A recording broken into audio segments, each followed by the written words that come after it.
আবারও উত্তপ্ত হয়ে উঠেছে হিমালয়ের আরেক প্রান্ত।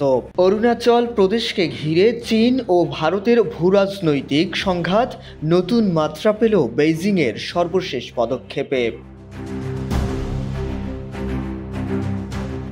চীনের বেসামরিক বিষয়ক মন্ত্রণালয় এবার অরুণাচলের ২৭টি স্থানের নতুন নাম ঘোষণা করেছে, যার প্রতিবাদে ভারত কড়া ভাষায় বলেছে এই প্রচেষ্টা অকার্যকর ও হাস্যকর।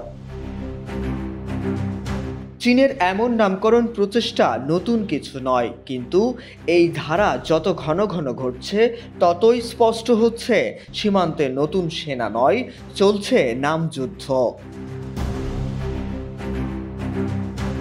গেল ১৪ই মে ভারতের পররাষ্ট্র মন্ত্রণালয়ের মুখপাত্র রণধীর জয়সওয়াল বলেন, চীন বারবার অরুণাচল প্রদেশে নিজেদের দাবি প্রতিষ্ঠা করতে বিভিন্ন স্থানের নতুন নাম দিচ্ছে।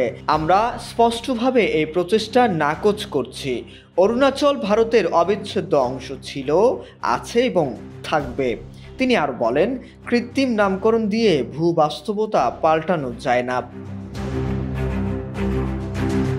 চীন অরুণাচল প্রদেশকে জাংনান বা দক্ষিণ তিব্বত বলে দাবি করে আসছে বহুদিন ধরে। এই দাবির পেছনে ঐতিহাসিক ও সাংস্কৃতিক যুক্তির পাশাপাশি রয়েছে কৌশলগত স্বার্থ।